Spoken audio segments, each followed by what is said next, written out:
ٹھیک ہے، لیکن ان کو یہ غلط فہمی ہے، جی ٹھیک ہے، یہ سمجھتے ہیں یہ سب کچھ استعمال کر کے یہ عوام کو بیوقوف بنائیں گے، لیکن میں عوام کے سامنے بیٹھ کے بات کرتا ہوں، ٹھیک ہے، ان کا مقابلہ ڈاکٹر اشفاق سے نہیں ہے، اس دفعہ عوام سے، اس دفعہ ورکرز سے، اس دفعہ نوجوانوں سے، یہ آپ کو ایسا ٹف ٹائم دیں گے، یا نہ آپ کے فنڈز کے آپ کے چکر میں آئیں گے، نہ آپ کی ملازمتوں کا جو آپ ان کو لالی پاپ دے رہے ہیں اس کے چکر میں آئیں گے، نہ آپ کے ڈرانے دھمکانے اور دھمکیوں سے آپ کے یہ خوفزدہ ہوں گے۔ انشاءاللہ مجھے اللہ تعالیٰ کی ذات پہ یقین ہے، اپنے عوام پہ اور ورکرز پہ اعتماد ہے کہ وہ اس مافیا کو ایسی شکست دیں گے کہ انشاءاللہ اس مانسیرہ کی تحصیل کی اور اس ضلع مانسیرہ کی سیاست میں جو ہے نا اصل جو ہے وہ انقلاب کا آغاز ہوگا۔ تو یہ نقطہ آغاز ہے۔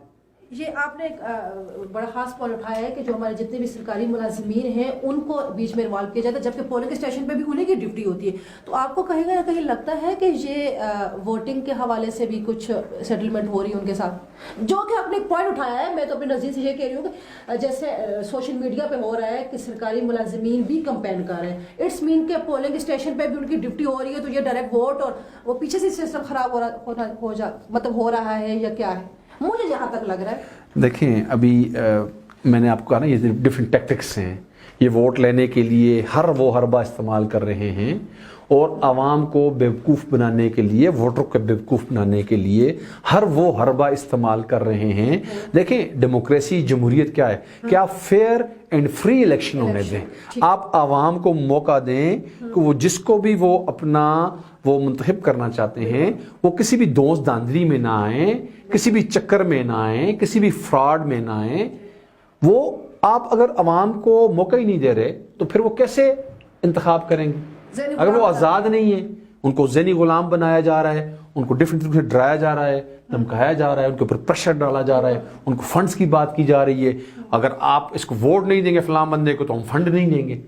یار خدا کے لیے بس کرو، یہ بالکل عوام کے ساتھ مت کھلواڑ کرو، عوام کے مستقبل کے ساتھ مت کھلواڑ کرو۔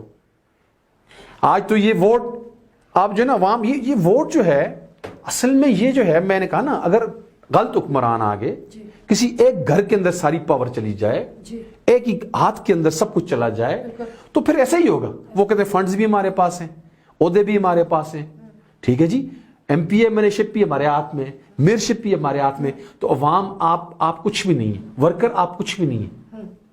تو یہ میڈم ایسا المیہ ہے، ایسی سازش ہے، جب تک اس کا کلا کما نہیں کیا جائے گا تو میں اپنے ورکرز کے ساتھ، نوجوانوں کے ساتھ، عوام کے ساتھ مخاطب ہوں آج کہ خدا را اس چکر میں سے نکلیں، اپنے بچوں کے مستقبل کے لیے، اپنے مانسیرہ شہر کے لیے، مانسیرہ تحصیل کے لیے، اپنے علاقے کے لیے پڑھے لکھے نوجوانوں کو آگے لائیں، موروثی سیاست سے نکلیں، صحیح فیصلے کریں۔ لیکن ایسا ہے ڈاکٹر صاحب کہ یہ تو آپ نے ان کے بارے میں بتا دیا کہ یہ لوگ خاندانی سیاست اور یہ وہ، آپ بھی سیاست میں آئے ہیں، آزاد امیدوار کے طور پہ آپ اترے ہیں، نوجوانوں میں آپ بڑے پاپولر ہیں، بڑے مشہور ہیں اس ٹائم پہ جو جا رہے ہیں، تو آپ کا منشور کیا ہے نوجوانوں کے لیے؟ کیا منشور لے کے آپ اترے؟ دیکھیں میڈم اب تو نوجوان میرا ٹارگٹ ہے،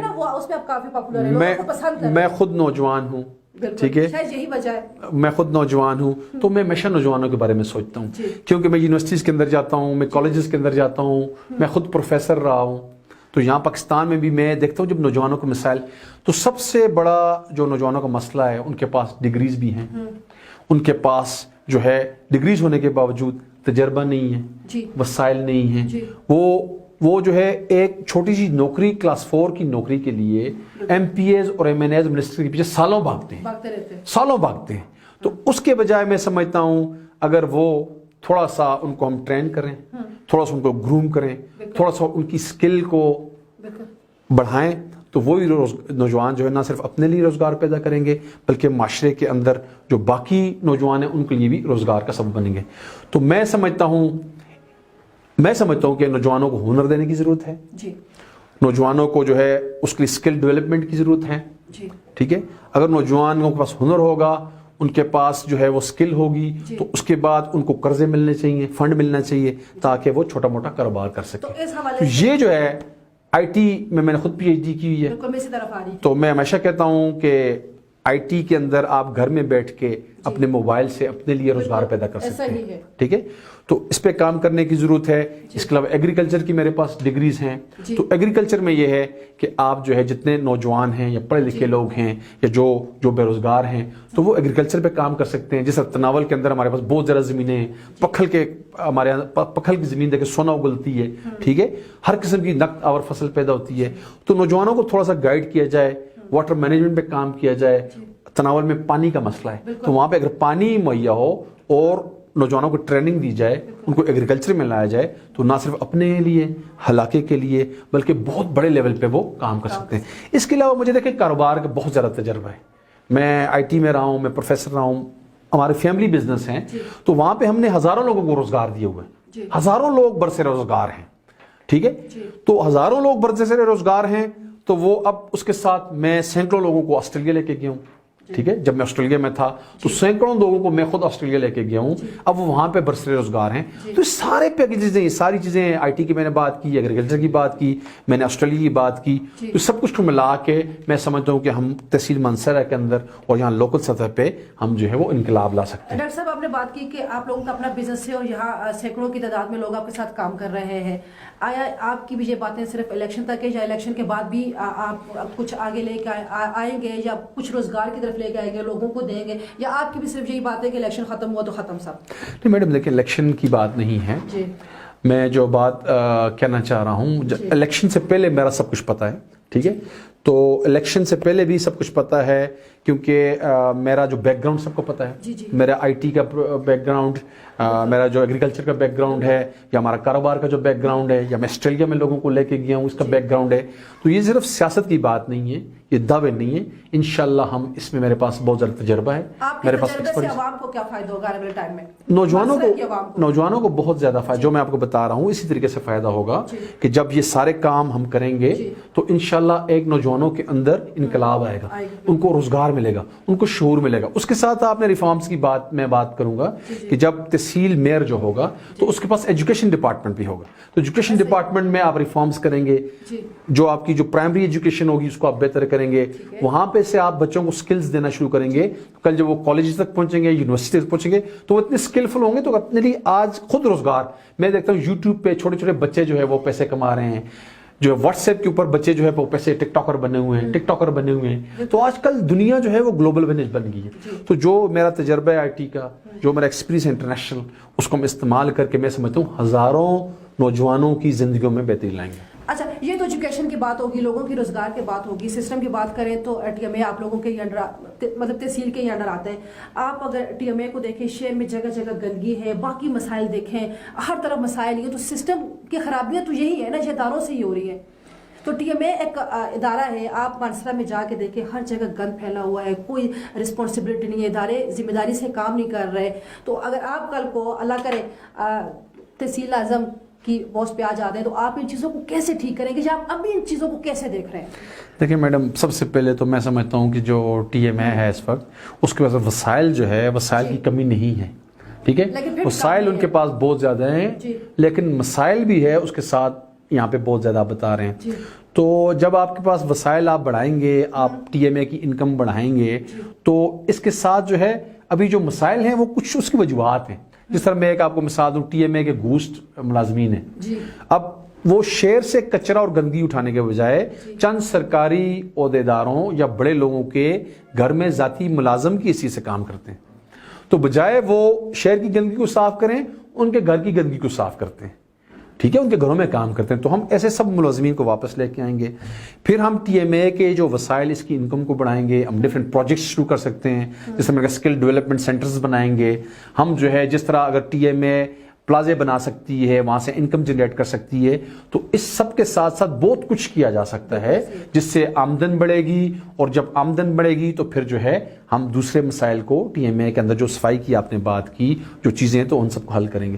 اس کے ساتھ ساتھ میں کہتا ہوں کہ TMA اگر بہت بڑا ایک درینہ مسئلہ ہے عوام کا, قبرستان کا مسئلہ ہے, تو زندہ لوگ تو بیچارے گزارا کرتے ہیں, لیکن جب آپ فوت ہو جاتے ہیں تو جو ورثاء ہیں جو لائقین ہیں ان کے پاس اپنے عزیز و اقارب کو دفنانے کے لیے قبرستان بھی موجود نہیں ہے. تو یہ اب میں نائلی کہوں گا نمائندوں کی کہ کتنے عرصے سے اب ٹی ایم اے کے پاس اتنی زیادہ زمین موجود ہے تو اس ٹی ایم اے کی زمین پہ بھی قبرستان بنائے جا سکتے ہیں. لیکن ہمارے جتنے بھی نمائندے ہیں پہلے سے ان کی نائلی ہے کہ ان کے پاس کروڑوں اربوں فنڈ ہونے کے باوجود وہ قبرستان کے مسئلے کو بھی حل نہیں کر سکے.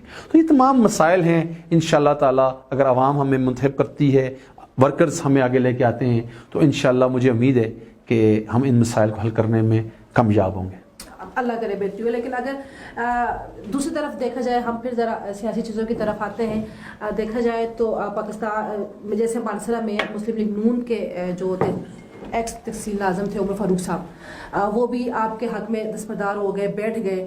تو پاکستان مسلم لیگ نون کی کہیں نہ کہیں ان کی پشت ہے, مطلب وہ انہوں نے آپ پہ کہیں ہاتھ رکھا ہوا ہے کیا, اندر کی کیا بات ہے کہ نون مطلب بہت ساری پارٹی کو ہم نے دیکھا ہے لیکن نون جو ہے نون لیگ کے جو رہنما ہے وہ کھل کے آپ کے ساتھ آگے آپ کے حق میں بیٹھ گئے ہیں.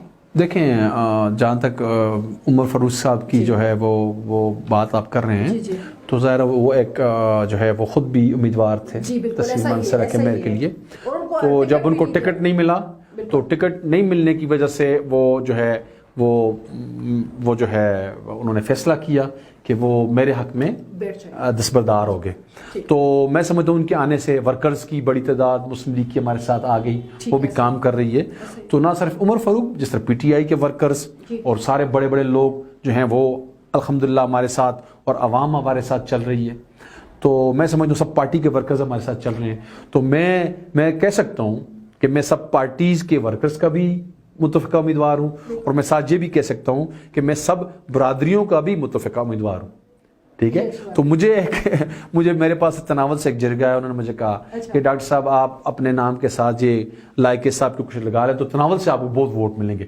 میں نے کہا میں سب قوموں کا نمائندہ ہوں, مجھے صرف ووٹ کے لیے اپنے نام کے ساتھ آگے یا پیچھے کچھ لگانے کی ضرورت نہیں ہے. انشاءاللہ ورکرز کو پتہ ہے, عوام کو پتہ ہے, میں سب قوموں کا نمائندہ ہوں, میں سب پارٹی کے ورکرز کا نمائندہ ہوں. تو انشاءاللہ ہم سب مل کے 31 مارچ کو انشاءاللہ ہم کامیاب ہوں گے.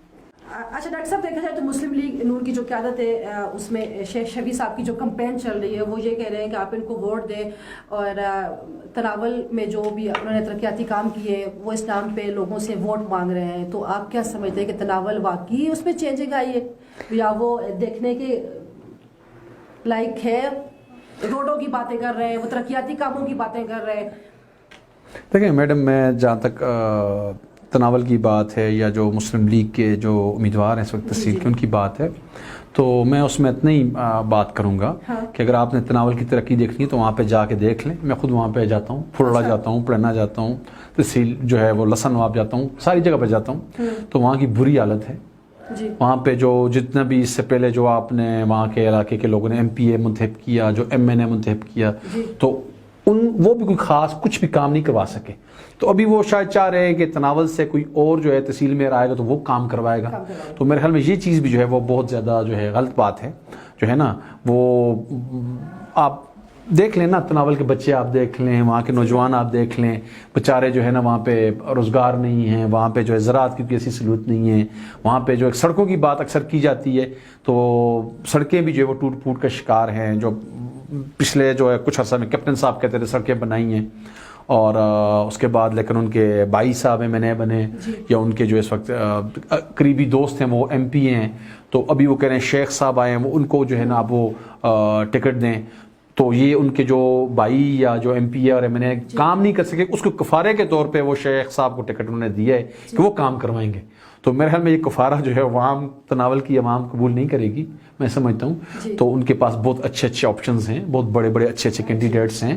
تو وہ میرے خیال میں اس وقت اس دفعہ تناول کی عوام کے پاس بھی, مانسرہ شہر کی عوام کے پاس بھی, پکھل کے عوام کے پاس بھی, لوگوں کے پاس بہت اچھے آپشنز ہیں. وہ اچھے لوگوں کو انشاءاللہ پڑھ لکھے لوگوں کو آگے لائیں گے جو ان کے مسائل کو سمجھتے ہیں اور جو یہ اہلیت اور صلاحیت رکھتے ہیں کہ وہ عوام کے مسائل, چاہے وہ پکھل کے ہیں, چاہے وہ تناول کے ہیں, مانسرہ شہر کے ہیں, سب جو ہے ان چیزوں کو حل کرنے کی صلاحیت رکھتے ہیں. ہم یہ سمجھتے ہیں کہ عوام خود فیصلہ کرے، جا کے چیزیں دیکھے اور وہ خود فیصلہ کرے، لیکن اس دفعہ تو عجیب ہی صورتحال ہے کہ نام پہ ہی ٹکٹ ڈائریکٹ ووٹ مانگے جا رہے ہیں. چلے اچھا مذہبی طرف آتے ہیں. مذہبی جماعتیں ہیں جو لاسٹ سوال ہے میرا آپ سے، جو مذہبی جماعتیں ہیں انہوں نے بھی ٹکٹ دیے، ان کے بھی جتنے بھی ورکر تھے انہوں نے بھی اپنے تحفظات کا اظہار کیا اور جو بھی سچویشن تھی، آپ اس پہ کیا کہتے ہیں؟ دیکھیں مذہبی جماعتوں کی میں سمجھتا ہوں زیادہ ذمہ داری ہوتی ہے، وہاں پہ ٹکٹ کی تقسیم جو ہے وہ کردار کے اوپر ہونی چاہیے. ایسا ہی ہے، جو مذہب کے حوالے سے کسی بھی شخص کا کردار ہوتا ہے اس کو دیکھنا چاہیے کہ یہ ایک جو شخص اس کو ہم ٹکٹ دے رہے ہیں اس کا کردار اور اس کی دین کو کتنا سمجھتا ہے، یہ اسلام کو کتنا سمجھتا ہے، یہ مذہب کو کتنا سمجھتا ہے. تو میں سمجھتا ہوں الحمدللہ اگر مذہبی جماعتوں کے امیدوار کی بات کی جائے تو میں سمجھتا ہوں میں سب سے بہتر امیدوار ہوں کہ الحمدللہ مجھے اللہ تعالیٰ نے مذہب کی اہمیت کو بہت اچھے طریقے سے سمجھایا ہو.